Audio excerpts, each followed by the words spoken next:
যেমন নাক ডাকার জন্য কিন্তু মানুষের হাইপার টেনশন হয়, অর্থাৎ উচ্চ রক্তচাপ, আপনার স্ট্রোক, ডায়াবেটিস, ক্যান্সার, দেন বাচ্চা না হওয়া, স্লিপ ডিভোর্স, যেটা 16% এখন আমেরিকাতে প্রথম বছর বিয়ের পরপরই 16% লোকের ঘর ভেঙে যায় নাক ডাকার জন্য।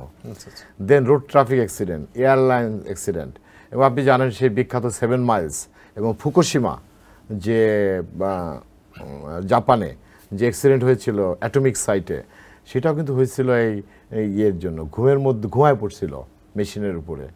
অর্থাৎ নাক ডাকার জন্য কিন্তু ঘুমের মধ্যে দম বন্ধ হয়ে মানুষ মারা যায়, মেসিভ হার্ট অ্যাটাক হয়। হ্যাঁ, এবং আপনি দেখবেন যে অনেক লোকেরই মেসিভ হার্ট অ্যাটাক হচ্ছে, উনি বুঝতেও পারছেন না যে ওনার কী হয়েছিল, অর্থাৎ কী কারণে এটা হচ্ছে।